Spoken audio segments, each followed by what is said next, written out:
Hello, welcome to this week's episode of CXNext Live. Great to have you joining us. If it's your first time joining us, this is a weekly series we do focused on the world of customer experience, how you can create a better strategy, learn from real-world practitioners, take insights and make them actionable within your organization.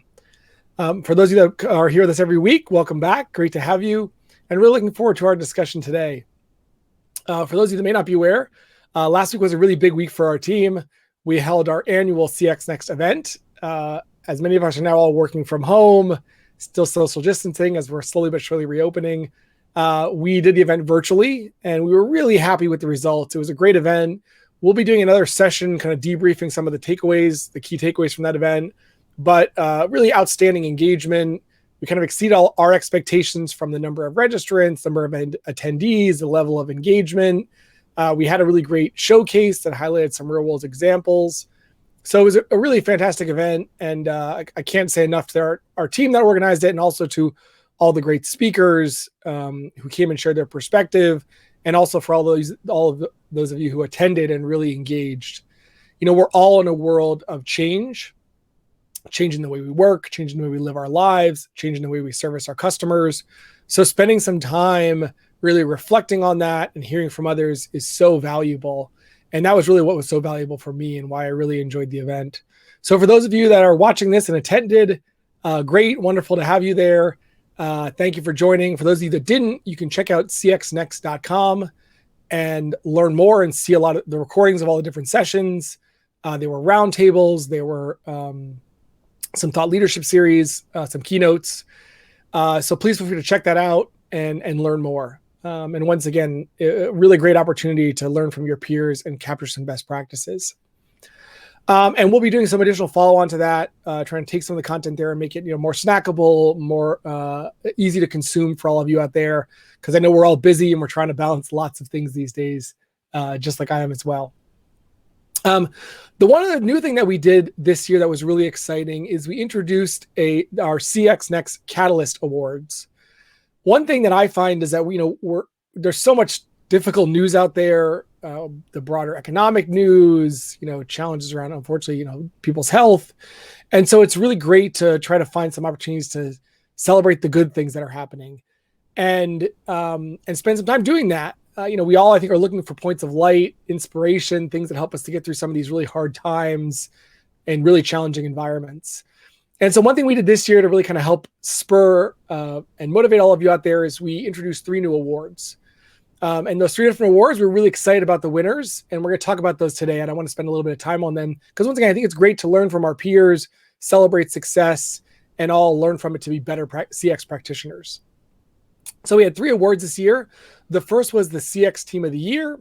The second was the CX Disruptor. And the last was Outstanding Woman in CX. So I want to talk about those 3 awards briefly, and then I have a recording that we're going to share with all of you out there. I think they'll be really insightful and engaging. Our first award winner was the CX Team of the Year. And this team really demonstrated, exceptional strength, creating really a seamless customer experience, creating a very differentiated experience in a space that really doesn't often see a lot of innovation. And that team was the team at Planned Parenthood, who introduced their RooBot. And it's really an innovative platform that allows people to have private conversations and engage and learn about their own personal health. And they really have invested heavily in this solution. They've seen great engagements. They did a Snapchat campaign where they had close to 1.5 million conversations. So this is a really great example of an organization focusing on the end customer, focusing on that customer experience in an environment that can have challenging issues, but did in a way that was really innovative and disruptive. So I want to congratulate that team. Amazing job to their work with Roo, and doing that through multiple channels, through mobile channels, through the web. So that was something that was really innovative and different from the team at Planned Parenthood. So congratulations to them. Our second area was around being a CX disruptor. And this is really focused on someone who's changing an industry, really focused on not looking at things through the status quo, but trying new ways to solve existing problems. Really redefining, as we talked about this event, redefining engagement, redefining what customer experience means. And our winner this year was Christine Kilmer. at Fannie Mae, and I know Christine, and she's really, someone that really drives change and inspiration. She's led the team that's focused on their Ask Polly product, which is a self-service knowledge base helping folks in the mortgage industry get faster and easier answers to all the policy information that Fannie Mae has. So I think Christine does an amazing job at really driving that change in a very large organization, and one that's really transformed how information is shared, how it's managed, and making that information much more easily accessible through technology like natural language processing. Ask Polly has also really helped them better understand their long-term strategy around customer engagement and their long-term strategy around content. If you think about something complex like the mortgage industry, there's obviously tons of articles and content.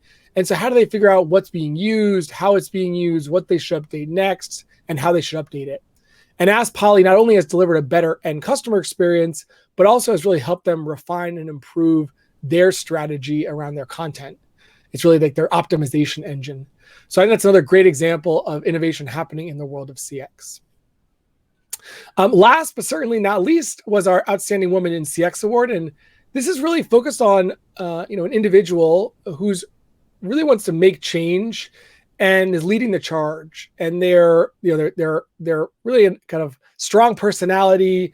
They convey the importance of being a woman in the world of CX and being that change agent and that leader, but also inspiring those around them to want to make change. And oftentimes this is really not about a single point of change, but rather a continuous improvement, ongoing improvements to make the world of CX better, both for your customers, your end users, and also for your employees.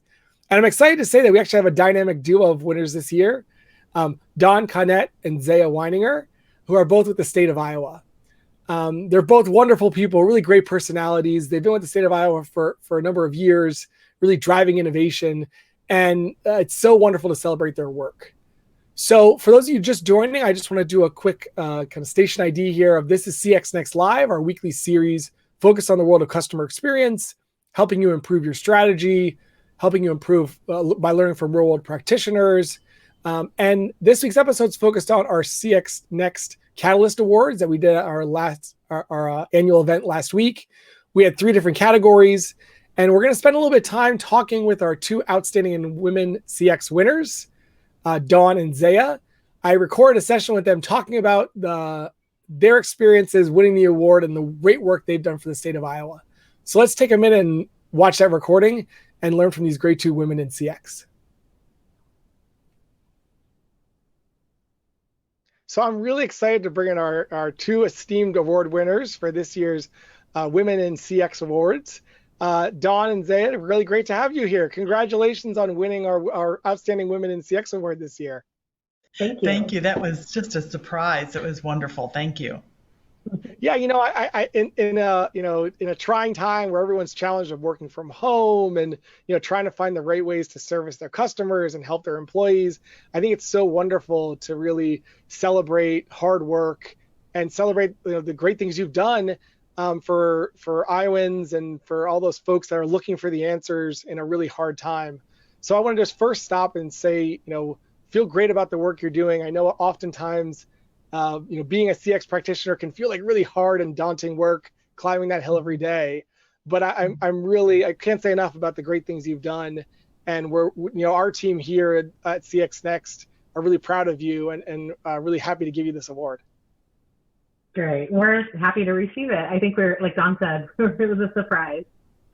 That's great. So why don't we start out just to help everybody out there? It's always great to get someone's perspective and kind of know where they are in their journey and where they started their journey. Dawn, why don't you start and talk a little bit about your role at the state of Iowa and kind of your journey to today and a little bit of background on yourself. That would be great. Thank you, Ryan. I'm Dawn Connet with the State of Iowa Office of the Chief Information Officer. And so our department is the central IT department in state government. And I've been with the department as e-government services coordinator for the last 7 years. So that means that I'm responsible for the experience of Iowans as they interact with government from a digital perspective and managing iowa.gov and a number of the other assets and how citizens can access information. So we've been working to improve that experience, the citizen experience, the experience of residents in Iowa. And we're very excited to add in the Bold 360 platform for Iowa.gov and many of our agency websites, and we started working with it about a year and a half ago. That's great. Yeah, and I think that, a lot of people I know can really relate to your journey of, it's a complex system. You have lots of different various stakeholders. I'm sure, you guys have lots of legacy systems. And so it's how do you help to bring about change, be that change agent, drive new technology, but doing it in a really complex environment. And I think that, you guys are a really great example of how you navigate those waters. And I'm excited to talk about that more in a minute. Zhaia, before we do that, why don't you introduce yourself and talk a little bit about your role? Sure. My name is Zhaia Wineinger, and I work with the Iowa Department of Transportation. So my role, I work in our Strategic Communications and Policy Bureau, and I'm on the communication side, not with policy. So my position, I work with a couple different things. I used to be strictly on the web team, so doing front-end web design. But about a year ago, I decided I wanted some different projects, and we had some different things coming into the office that we needed to work on. So one big thing that I've been spending a lot of time on, I think I've been describing it as my work baby, is our implementation of using Bold 360, the whole platform. So Dawn with OCIO introduced it to all the agencies basically as a new offering that we can offer our customers, and we jumped on that.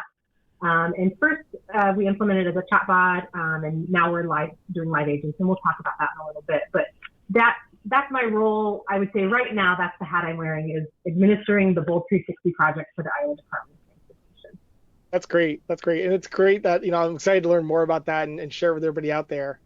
Sure. But I think as we kind of talk about the great work you guys done and give people some perspective on that, Dawn, why don't you start us out with some of the historical challenges? And I think probably it would be great because people can certainly relate with this. We all, deal with our, many of the services our states provide.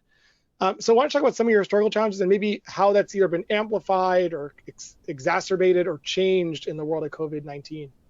The basic challenge is that while we have a central website, iowa.gov, each agency, so the Department of Transportation has their own website, and then our office has their own website, and Civil Rights has their own website. And as a visitor coming in looking for information, you don't really care what department it is. You don't want to have to try to figure that all out.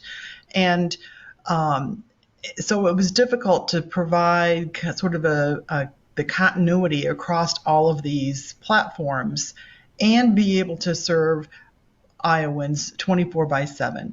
We had an old school chat function available only on iowa.gov, and it only allowed our agents to take one chat at a time. It's actually the state reference librarians that do those chats because they know the most about state agencies and where to find information. So as an Iowan, you could get stuck and say, where do I file my unemployment insurance claim? And the reference librarians can help you out.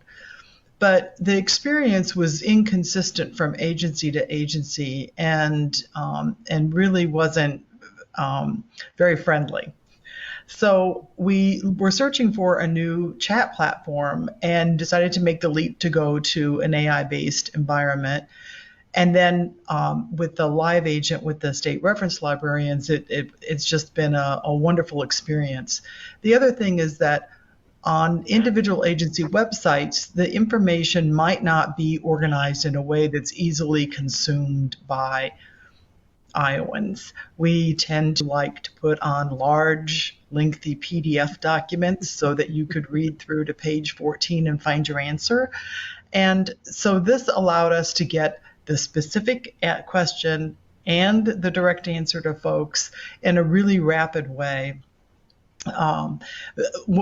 We cautioned agencies to not have to spend a lot of time preparing the questions and answers for the AI environment. Give us your top 5, the things that ring and cause there to be a call into your office. And those are the top 5 to look at. But we'll turn it on, and on day 1, you'll see the questions and the words that Iowans are using to look for information. And so I give the example with the Department of Corrections. We had on day 1 found that people were looking for, what can I wear when I visit an inmate, or what can I bring when I visit an inmate? And we looked on their website, did a search, and couldn't find the information.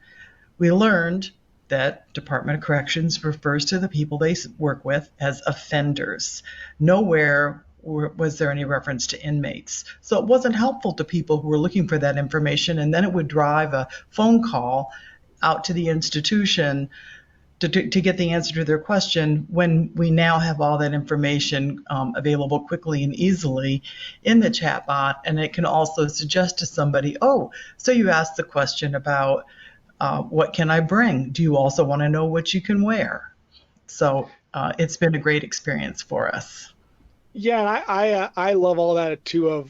I'm sure no one can relate to having very long articles of lots of content that's, super easy to find. I mean, that's like, everyone's day to day. But I also love that you started very simply, and it's let's go work on the top 5 things to start, and then let's let the technology tell us where to focus on next. And I think that's oftentimes, with these digital transformation projects, it feels like we need to boil the ocean, when in reality, let's start with simple things and then have it give us the free time or the focus to spend our time next.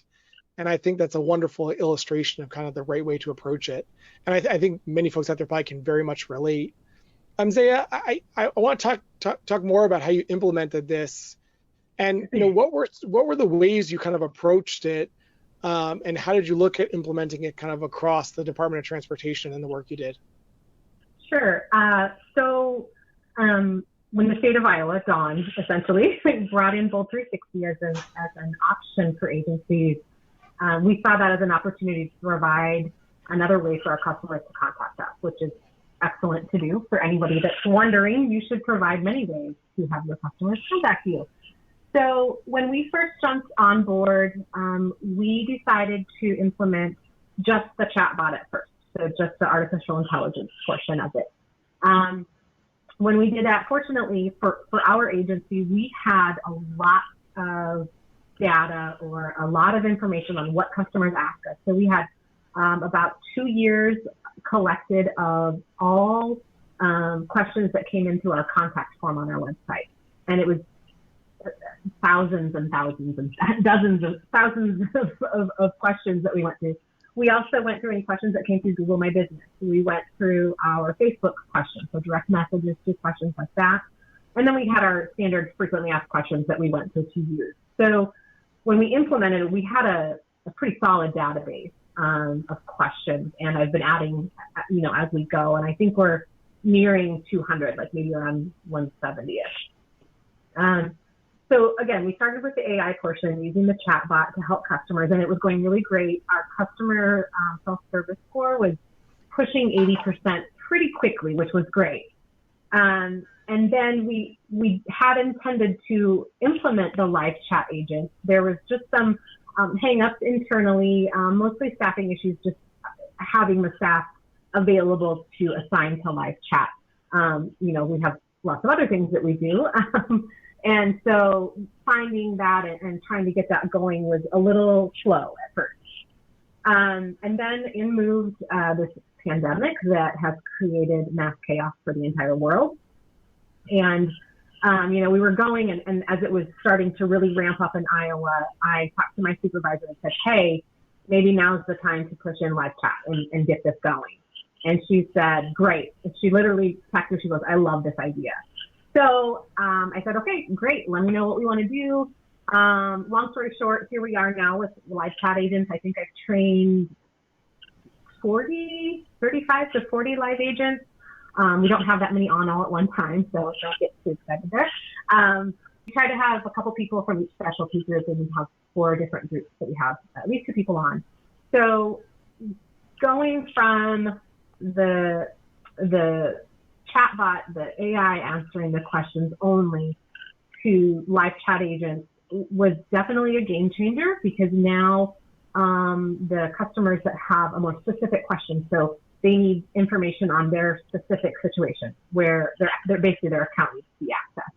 Now they have that option. They can contact us through live chat. We always had that access through telephones, of course. But the live chat was really pushed right now during this time just to help alleviate the phone calls. Our call center is already busy in normal times. And right now it's a little bit more chaotic and people are needing help navigating all the changes in services that we've implemented because we are trying to stay open, essentially. We're not closing. And so we just had so many changes going on with how we provide services that having live chat was helpful because that helped give the customers a way to contact us so that we could explain how to navigate these new services options, basically. Yeah, and I think that's wonderful. I really like that and there's no right way to do this in the sense that some people start with chat first, live chat, and then they move into more chatbots and support centers. But I think the nice thing is that you really embrace the change, you learned from it, and then you took the next step in your journey. And you probably got a lot of value of doing the chatbot first because you learned a lot from it. You addressed a lot of the low-hanging fruit. You helped free up your teams. So you gave yourself a lot of value. But you also said, hey, it's a continuous improvement. So, Dawn, what's next? I guess where do you see more opportunity and what are you excited about as you're looking at the rest of this year and beyond? Well, I really see the chatbot as being a platform that's going to allow us to sort of provide that consistent experience for Iowans, no matter where they come in, whether they come in on a state website and next thinking about applications. We do have one agency, the Department of Insurance, that did do an implementation integrating the chat in not only just into their website, but into a back-end application so that someone using chat could search and find the same information that they would through their website. And I see us doing more of that as we have large applications that may be difficult for Iowans to use, to understand when they get stuck on a certain part of the application that then is driving phone calls into the agency or causing Iowans to leave the application and then have to come back later. To make it easier by being able to have that chatbot available on applications. I also see just the general use of the chat platform increasing, and that we have about, in addition, we have about 15 different agencies that all have the same chatbot widget on their website. And so we will see that going out to other agencies. On the, what I refer to as the Iowa.gov chatbot, for most of a year, we were seeing about 1,000 chats a month, which, is not a lot, but it means if those are 1,000 interactions that would have taken a 5-minute phone call, that's a huge staff savings. Now, with the coronavirus, that number has jumped to 3,000, and for DOT, I think your numbers were, on average, it was about 3,000 interactions a month, and now it's like 15,000. So we know that we're being able to help more people, and that will just grow exponentially as we make that make the chat available across other platforms and other systems. Mm-hmm. Yeah, that's wonderful. I really like that. And I also like that you've learned that this is a channel Iowans like to engage with. You're seeing the level of engagement increase. So, you really kind of set yourself up for this the unfortunate circumstances going on now to be successful, and also now you're seeing that shift in behavior in the way people want to engage. So you built this kind of platform to adapt and adjust and do it in a way that helps you scale and deliver a better experience at the end of the day. So that's wonderful. Absolutely, because we know that the question that somebody's asking in chat, they could have done a search on the website and gotten the exact same answer, yes, but they would just prefer, and they're more comfortable using the chat feature. So I'm excited that we have both for them. Yeah, that's wonderful. And so the last question I have for you, Zhaia, is, with any projects, we talk about the technology and we like talking about the solutions, and people love, I used to work at Intel and we talked about speeds and feeds. everyone always loves the technical jargon. But is there anything else you guys had that you think made this successful? Is there a kind of secret sauce that you think you guys did that maybe would help other folks out there learn? Sure. I think one thing was implementing just the chatbot, just that as a first part, really having a good sense of what your customers are asking, even if it's just on a very superficial level. So like Don said, let's just take top 5 questions and let's just start. And so even just starting somewhere, you will learn once you get it out there what people are asking. And so I think it's important to know that if you just get started, it will grow and it will improve. And then, so really just paying attention and figuring out what your customers are asking and getting those questions loaded into your database is a good thing, obviously, it's necessary. Then when we moved to the live chat portion, one of our challenges was doing this quickly. It's a pandemic, we need to get this up and running. And so I took what I think I would have normally spent about a month doing, onboarding live chat agents, introducing them to the tool, getting them comfortable and familiar with the tool. I pared that down into about a 1-hour training and then said, off you go. And so that was a little scary, and it was scary because I didn't know what was going to happen. I think all of our chat agents were a little like, okay, I guess here we go.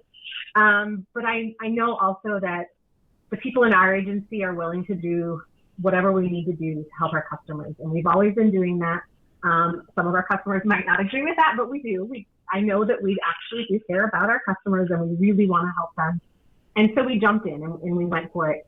One thing that I did, and I think that this would be important to do even if you're not in the middle of a crisis situation and you just don't have a lot of time. I think even in normal calm times, this would be important. So what I did was I implemented it, I trained everybody, I onboarded, I sent them off and running, answered questions as I needed to and helped them. But then after about, I think it was about a month of everybody working as a chat agent for some amount of time, I did one-on-one sessions with each agent. And what that did was provided an opportunity for that agent to voice any concerns or have questions or talk about their struggles. It gave me an opportunity to touch base and say, hey, FYI, make sure you're doing X, Y, and Z if there was something I needed to update them. And I found that talking to them one-on-one was really helpful. A lot of people don't want to admit to not knowing something or not understanding something in front of their peers. And so doing it in a group, even a conference call, we're all working remotely, all of us that are doing live chat. So none of us are in the same room together. And so even on a phone call, I think it's sometimes really difficult to say, hey, how do we transfer again? Because they don't want to admit that in front of their peers, and that's fine. And so this gave me an opportunity and actually gave the agents an opportunity to just feel a little more comfortable. And it was just the two of us talking. And I got some really great information from them and that I was able to then say, oh, that'd be really great. And then I pushed that out to everybody. And then I did a live chat follow-up as well. And so I think that just touching base with your people, and I think it's one thing that we learned through this whole emergency, and one thing that our agency managers are even doing with just regular everyday employees, not just like chat agents, is checking in with them and making sure that you're comfortable with the tools or everything's going okay and do you need anything. And so with this implementation and with doing it really, really quickly and under a little bit of pressure, really just checking in and making sure that everyone's on the same page and understands and keeping up and so forth is really important. I think it also helps to, so my group, there's 4 of us in our communications group, we have a private little chat going on that we discuss ins and outs and troubles and trials and everything that we're going through just on the side so that we can, I think it helps give a little bit of relief, a little bit of comic relief, but also helps us better serve the customer because we bounce ideas off of each other. So I think that's all I have right now off the top of my head for that one. Those are great. And I there's a couple things I really like there. The one is that you tried to start simple, some because of need. You had so much going on, you didn't have the time. So how do we do enough to just get it out the door?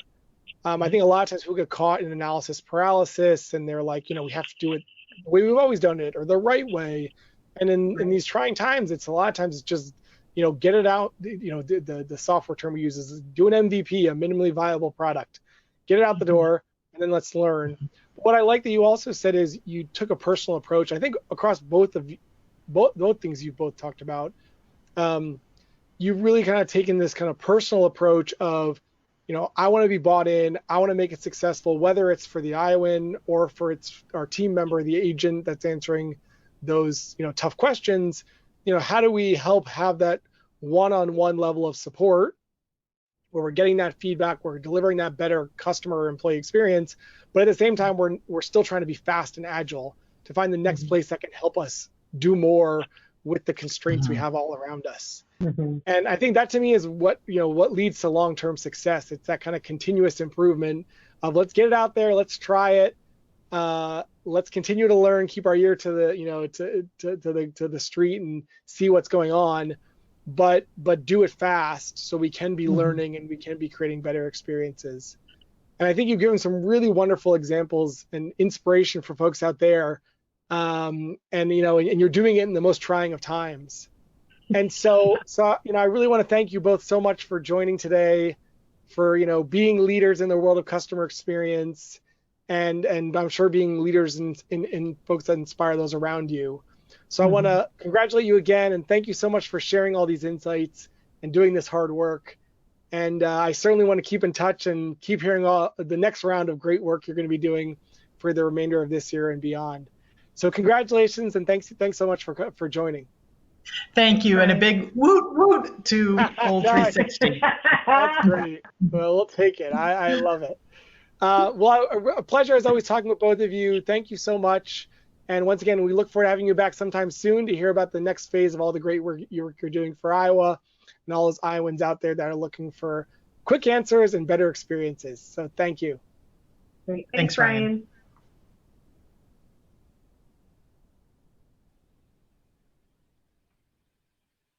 So for those of you that may have just joined partway through our session, this is CX Next, a weekly live series we do focused on the world of customer experience.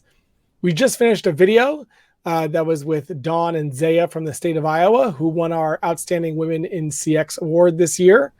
Last week, we held our CX Next annual event. You can learn more about that at CXNext.com. During that event, we gave out 3 awards focused on CX Team of the Year, CX Disruptor, and Outstanding Women in CX. And those were our 2 winners for the Outstanding Women in CX Award, Dawn and Zhaia. As you can see, their wonderful personality as they both bring so much energy and passion for the world of customer experience. Spending that time with them was really enjoyable for me. Once again, to celebrate the great work they've done and also to do it in an environment that's, very challenging. States are really struggling right now. There's strain on their contact centers, there's strain on finding information. And so I think when you hear what they talk about, they really feel like they set themselves up for success by doing a lot of this early focused work on self-service, on AI, on chatbots, really help to free them to then look at new things like chat as a channel, further engaging their employees and delivering a better experience to Iowans. So I think they're, to me, a great example of, leading, driving change and doing it in an iterative fashion. I think too often, we talk about this all the time on this series, that we look at customer experience as a big change that requires a lot of work. And, you lump it in with things like digital transformation. And while a lot of those things are being accelerated right now, we're feeling pressure to change the way we engage our consumers, engage through different channels, improve the way we service our employees working from home or our customers who are maybe, stuck inside their homes. It doesn't have to be a long distance journey. It doesn't have to be something you have to take a long time. You can do this in small steps that lead to big change. And I think that's one of the things you should all take away from what they've shared is they took small steps. They stayed close to their stakeholders. They stayed close to their customers. they said, let's start with 10 articles or 10 intents to start, and then let's see where that takes us. And it really has led to a big change in the state of Iowa and the way they engage our customers. And now it's become pervasive in their culture. As you can hear from them, this is something they've adopted across multiple organizations in multiple ways, and really now sets them up for broader, bigger transformation in the way they service Iowans and the way they engage their employees. And so once again, this is a wonderful example we can all take and learn from. I think it's something we should all keep in mind as we're building our own strategies around customer experience and customer engagement. How do we do it in a way that's scalable and effective, and in a way that works for our teams and works in these challenging times? So I want to congratulate them again. Congratulate Kristen Kilmer from Fannie Mae for our CX Disruptor Award, and congratulate the team at Planned Parenthood for Rue and the great work they've done with their conversational bot for our CX Team of the Year. I want to also invite you to join us next week. We're going to have a fun roundtable session where we're going to talk about some of the key takeaways from our event, some of the highlights. We're going to try to do it in a little bit more of a fun fashion. We're doing our best working in these remote environments and doing this once again for all of you out there to help you learn and create better experiences. We'll also be doing some upcoming episodes, continuing to talk about the world of visual engagement. So camera sharing technology, remote support, things like co-browse. There's a lot of opportunity there to deliver a better customer experience. And then also we'll be spending some time as we head in through June and into the second half of the year, talking more about the world of optimization, taking data-driven approaches, and also thinking about content strategies. We all spend so much time managing our content on our websites, content our agents use. So how do we take a better approach on how we think about content and how we let technology like AI improve both the delivery of our content, the curation and management of our content, and also driving insights about where we have gaps or future needs in content. So that'll be another big kind of macro topic we'll be spending time on. But I want to finally say thank you for joining, whether you're watching this live with me now, you're watching and recording this, or it's something that someone shared with you. This is our weekly series, CX Next Live. I invite you to check out CXNext.com to learn more about this series and what we do. We also have a weekly podcast. I recently did some episodes with Nate Brown, who's a wonderful expert from the CX Accelerator. So we did a couple of series talking about trends in CX. So please feel free to check out our podcast if you prefer to listen through your ears versus looking at us visually. And also feel free to shoot me notes or our team notes on topics or areas. Once again, we're here to help you become better informed and better practitioners in the world of CX. And with a final comment, I want to wish you all a safe health. I know these are very challenging times and things are going through a lot of change.